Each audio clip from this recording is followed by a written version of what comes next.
Michael alongside myself, Kay Murray.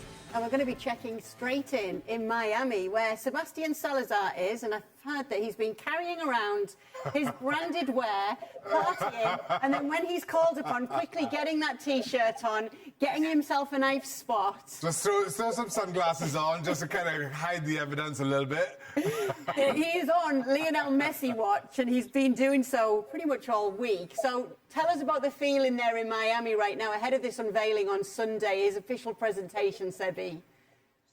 I promise you, Kay, I have not been partaking in the Messi mojitos. Not yet, anyway. One of the many Messi-branded items that have popped up around Miami, of course, is the Messi chicken sandwich. You saw that over at the Hard Rock Cafe. There's the Goat 10 beer that a local brewery has fired up. So Miami very much ready. I actually just landed earlier today. My first trip was to Wynwood, kind of the artistic part of town. Incredible murals over there, including the most recent one commissioned by David Beckham himself. You saw David Beckham putting the kind of finishing touches on that, and it gives you an idea of just how quickly things have gotten underway here in Miami. They started work on that mural July 1st, 11 days later. It was done, and it's not the only one over in that part of town.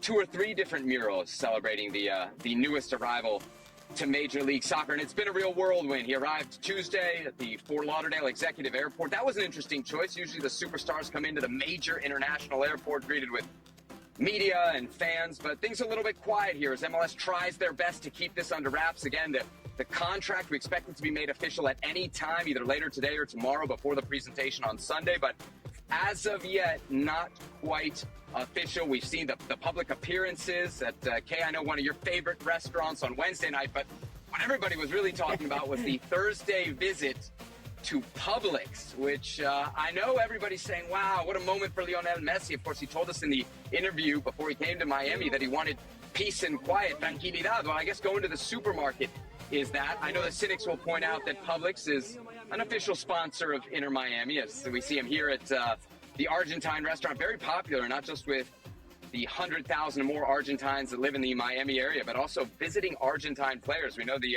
Argentina national team spent quite a bit of time in Miami, both in the lead up to the last World Cup and also celebrating the 2021 Copa America. So there it is, Lionel Messi and family already very much, Kay, looking at home here in Miami.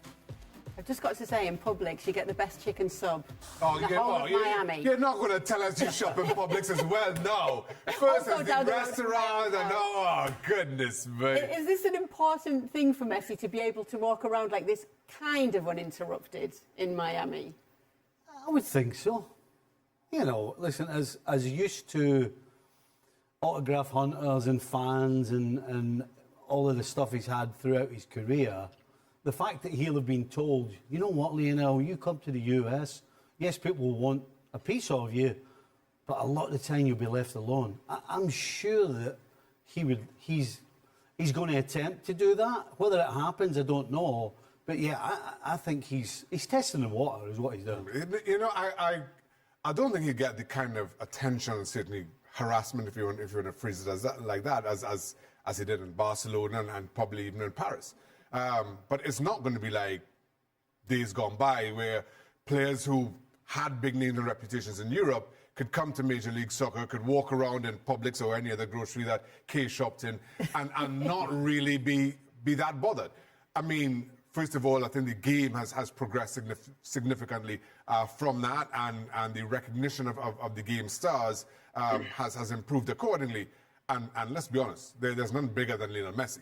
So while he may not get the kind of attention that he did in Catalonia, it's not going to be a Sunday evening stroll by any stretch of imagination. Absolutely not. Sebi, we're actually hearing that he's already been in training. There've been no images to support this, though, on Wednesday. You can tell us a bit more about that if you will. And also, how Sunday's going to play out. What can we expect from a presentation? Yeah, so it's been interesting. As I mentioned in my first answer, MLS has had this desire to keep this under wraps as we wait for the contract to get finished. I was just over at the team store trying to buy a jersey. They won't let me buy one yet, and they won't let us see Lionel Messi in training with an Inter Miami top. We know he's been to the facility twice, once on Wednesday, and then also earlier today. Actually, today's session was set to begin at 8 a.m. Lionel Messi arrived, one of the first players to get there, at 7:20 a.m. So for those who say he's coming to retire, he is certainly at least early on leading by example. And it looks like very much Sunday is obviously going to be the crowning moment of this announcement. The latest I'm hearing is that, yes, there will be musical entertainment. Bad Bunny is the biggest name that I've heard, but it's going to be a sensational show, 6 p.m. Eastern time. It's going to start. Probably Messi's arrival on stage won't be till around 8 p.m. Eastern time. They're trying to slot it in for halftime of the Gold Cup match, but it's certainly been a whirlwind. He's been to the facilities twice, once with his family, with his sons on Wednesday, did his medical then. That's when David Beckham was present. So it does look as if we're getting closer and closer, and I think it's not going to be probably until Sunday that we officially see him in Inter Miami gear, but you can buy your Messi jerseys, I'm told, maybe as early as tomorrow if the announcement gets done tonight. What a Friday night news dump that would be by Major League Soccer, by the way. Sebastian Salazar will be on Messi Watch all weekend. Be sure to be with us on ESPN FC to keep up to date with all the latest there. Okay, Gab, let's talk about Juventus then, shall we? Because they've started the procedure to leave the Super League. Is that it now for the project? No, well, this is where it gets interesting because my understanding, and look, this is all shrouded in mystery, but the understanding was that the clubs that signed on to it, the original 12 clubs, by the way, all of them, there were massive penalties in the hundreds of millions if they ever withdrew. It was supposed to be kind of this sort of suicide pact. Now, the other 9 clubs, of course, managed to withdraw. As far as we know, they didn't pay any money. I don't know to what degree Juventus were more enmeshed in their statement. It did say, we've started the procedure with the permission of Barcelona and Real Madrid. We will be able to extricate ourselves from this. Is the permission that, hey, you don't actually need to pay the money that you were supposed to pay if you ever left the project, like these other 9 clubs didn't pay? I don't know, but I think from Juve's perspective, maybe it's also a nod to UEFA. It's also a nod, of course, to the fact that Andrea Agnelli, who I'm told is furious about this, he's now gone, and the club want to go pretty decisively in a whole new direction.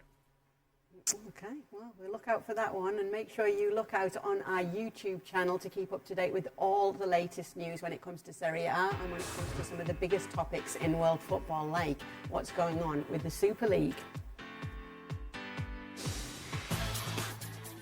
A reminder to you that ESPN FC is presented by Frito-Lay, and we've been keeping our eye on notable Chelsea arrivals and departures. Now, you can see there, according to reports with some of them when it comes to fees. But let's talk a little bit, Gab, if we can, about Pierre-Emerick Aubameyang. It is Marseille who are looking to sign Chelsea's out-of-favour forward. Chelsea have got to be happy with this, haven't they? Yeah, look, it depends the terms that Marseille are offering, right? Because you're talking about somebody who's got another year left. He's on very big money. He's obviously not part of the project as they like to play. I think he's only played a couple minutes since in the new year. If Marseille are serious, from what we know of Marseille and their financial situation, they're not going to pay the full ticket. It's either going to be something where he cancels his contract at Chelsea and maybe they give him 2 years and they spread out the money that was owed over that amount of time. Or I suspect if I'm Marseille, I'm certainly not going to stake my future on Aubameyang. You do a slow burn and you hope to pick him up for very little, maybe right around the close of the transfer window in August. I'd be very surprised if this deal got done quickly, unless Aubameyang himself says, oh, you know what, I'm going to walk away from the money that Chelsea owes me. Meanwhile, Arsenal have completed the signing of Jurrien Timber. We very much look forward to seeing what he can offer this Arsenal side and whether that will help them with another title challenge in this campaign. The 22-year-old can play right back and centre-back. It's a long-term contract as well from him. And it does appear that Arsenal have been in his plans in the long term too. Take a look at this. Waar sta je over 5 jaar? Ajax 1 al aangetikt? Ajax 1 aangetikt. Of de top van Ajax 1. Ja. Of net vertrokken naar Engeland of Spanje. Ja? Ja? Wat zijn dan clubs waar je denkt, daar wil ik heen? Ik ben altijd fan geweest van Arsenal. You've got to be loving that if you're an Arsenal fan, haven't you? To see that it was always there, the dream, keeping it alive. It's a good signing for Arsenal. And listen, Arsenal have over the last 12 months under Arteta have done fantastic business. They continue to be the most likely of Manchester City's challengers this time around. And having a player who, again, adds depth in a number of positions and will be there for the long term, I think, again, very good business for Arsenal. If the task is to surpass Manchester City, as good a window as it's been, as good a job as Arteta's done, I still don't think they're there yet. If we're talking about widening the gap between them and who you expect the chasing pack to be, I think this adds to that. How big a boost is he to this squad, Gab? And will he start? I wouldn't be surprised if he does end up starting alongside Saliba at some point. Obviously, Gabriel's done a fine job, but equally, I think Timber, is one of the most hyped players out there. Great price for him as well. It's a typical situation where, if you wait a season, it could be 1.5 times that. They're putting out that, he'll be an alternative to Ben White. I don't know if that's a way to take some pressure off the center backs, but personally, I think his future is at the heart of the defense. Maybe not this season, but he's a great signing and another talented young player going to Arsenal. Stevie lost a bet last season going with Arsenal, going against Arsenal. You've already gone against them very early, ahead of the new season. Have you put another bet on? Hold on a second. Have you put another bet on? I've gone against them. All I said was that Man City would win the league. I mean, how's that? Kieran You make that Gibbs, sound the as though new- I've completely rubbished them. Did you go in favour of them? See what I mean? I'm staying out of I'll tell you this. what, This is between you two. I'm staying out of this. I think